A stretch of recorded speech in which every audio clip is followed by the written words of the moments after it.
Kian. Walang pangalan niya nagtanong. Anonymous. Anonymous. Ito yung tanong niya. Si smiley face to. Kasi may smiley face. What motivates you as an artist?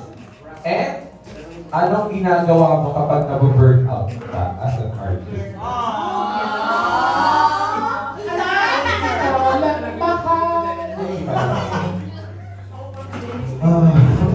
Ang simulang tanong. Pero, yeah, what motivates me as an artist? Siguro yung fact na alam kong sa position namin ngayon as an artist, meron kaming responsibility or role na mag-inspire ng tao.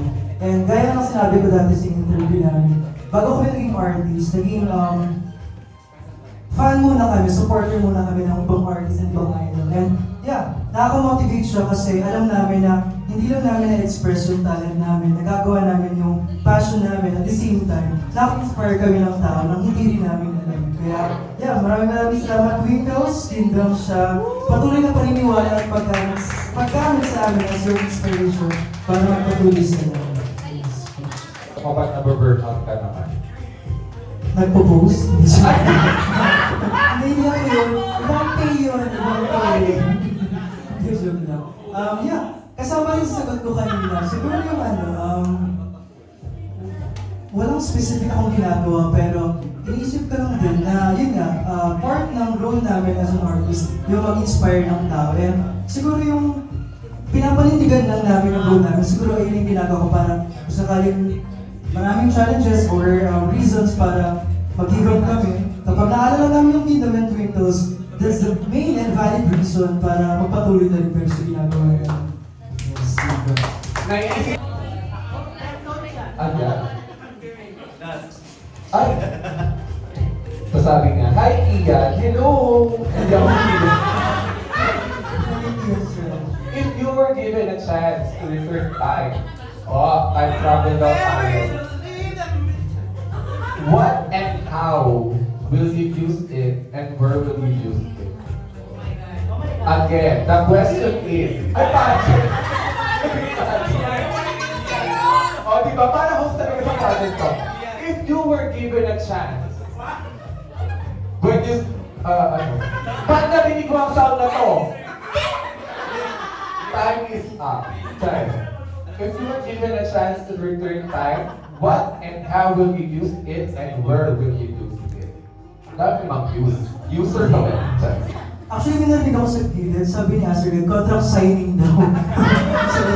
Pero yun ang sagot ni Lord. Pero for me, honestly, wala akong gustong ibalik sa time. Wala akong gustong baguhin sa lahat ng naranasan ko. Kasi even yung pinagdadaanan namin ngayon, nagagamit ko as my motivation para, yes, kasi I believe na everything happens for a reason. Kaya, kung ano yung pinagdadaanan namin yun, nangyari na yun, pero at the same time, nasa kamay namin yung pagbabago. Tama? Tama! Kasi, yun nga, hindi tayo, wala tayo sa posisyon natin ngayon. Kung hindi natin napagdaan mga yun. Kung nagsisisi ka ngayon, wag. Kailangan mo magpatuloy. Huwag kang isip. Ba't ka kumito? Pahinga lang. Pero patuloy-tuloy tayo. Maglalaya tayo patungo sa tagumpay. Ayan, ang tanong niya. What makes you beautiful?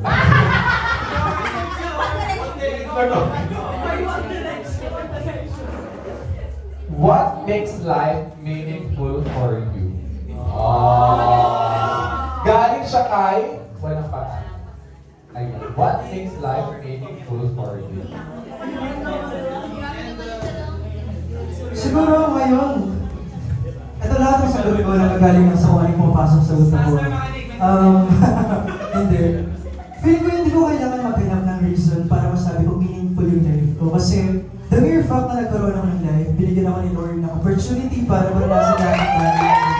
Siguro, life is meaningful without, maraming reasons, di ba, para maging meaningful yung life. Pero yung pinanganak ako sa life na to, mapunta ako hanggang sa araw na to, sa gabing to, siguro hindi masasabi ko, nakapagpa-meaningful sa life. life ko. Good na. Yes. Ay!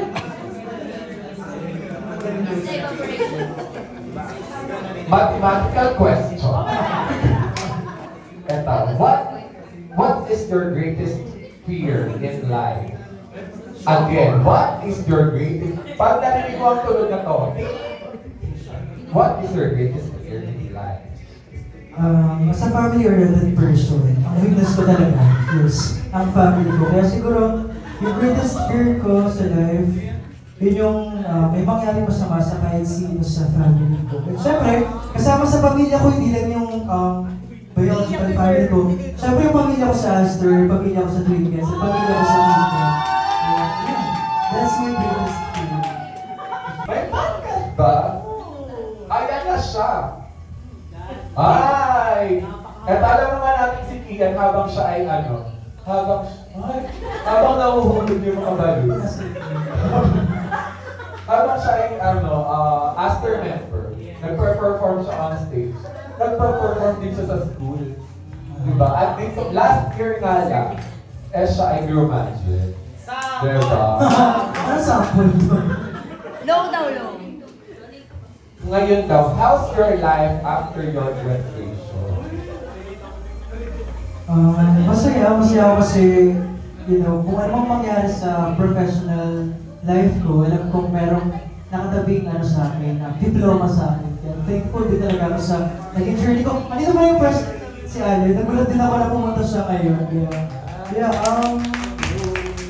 Marami nagtatanong actually, nagkaroon ako ng moment na-question ko yung sarili kung tama bang pinapursue ko yung pagiging people more than pagiging HR graduate. And yeah, siguro, parang kasi ako nag-hit, parang dalawa yung hit ko in one story. Kasi, pinapursue ko na yung passion ko as people. At the same time, nagagawa ko maging HR sa group kasi, di ba, alam naman ng mga tao na dose kami. Kaya kung alam nyo lang, lahat ng ginagawa ng Master ngayon, inassign ko sila per department. Kaya I'm so happy and super hang ako sa Aster kasi hindi nyo namamalayan na mayroong finance department dyan, may legal team dyan, may creative services team dyan, and big public relations team dyan. Yes, kaya sobrang saya kasi hindi ko man napapursue ngayon yung pagiging ko. I mean, wala ko sa corporate world, pero nagagamit ko yung pagiging HR graduate ko sa people community. I'm so happy na nabigyan din ako ng chance sa Aster yung mga bagay nila.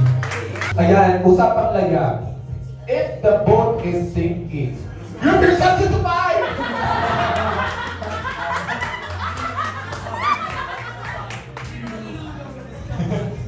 If the boat is sinking, and you need to save one member ng Aster. Ito, isi-save mo ba si G? Bakit? Very specific. Specific, measurable, attainable. Smart.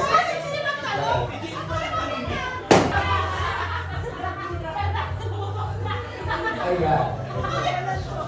If the boat is sinking and you need to save one member, isi-save mo ba si G? Bakit? Sabi na Mark Russell daw. Di pa nanganak dito, Ben?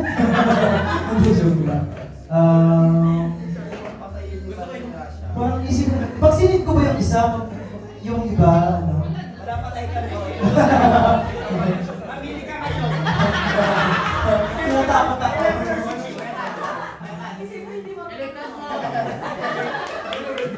Nakakaway sila. Actually, imagine ko sila para gagawin. Yeah, to answer that question, I think wala akong specific person na gusto ko sa kanila. Kung sino yung isang taong kaya maligtas ng buo na yun, ay yung liligtas ko. More than myself. Siguro yun ang ibang reason ko. Yun na! Kung sino yung kaya, kung si Jiman yung kaya maligtas ng buo na yun, sasagot ko. Kung si Karen yung masasave ng buo na yun, gagawin ko. Bakit ko? Ganyan ka na pa nag-meeting, wala ka nanalo. Yes. No bias. Yes. Totoo yun. For our last question. About childhood ulit siya. Any favorite memory from your childhood? Pwedeng related sa dancing, pagpa-perform, pwede rin super random, basta memorable. Favorite random memory from childhood? Nadapa ako. Siguro yung pinaka hindi ko makakalimutan na childhood memory ko is yung iyon akong maniwala sa sarili talaga. Kasi imagine parang wala elementary, hindi ko akalain na papasok sa akin yung passion sa pagsasayaw. You know, hindi ko alam kung ano magiging future ko, pero yun, nagkaroon ako ng idol sa family ko kasi para sa mga hindi nakakaalam, choreographer and dancer po yung kuya ko, dancer si Papa, dancer si Mama. Yes, ayun, kasi kung hindi ko pinursue yung pagsasayaw ng grade 6, grade 6 yung ano, kumupit sa Itbulaga. Siguro yun, kasi siguro kung hindi ko pinursue yung pagsasayaw, I think malaki yung chance na wala ako dito. Kaya super happy ko na pinursue ko yun, kasi dahil sa pagpupursue ko yun, nandito ko, kasama ko yung Asker. Nakikita ko kayo, kasama ko kayong lahat. Kaya, yes, masaya ako din sa inyo.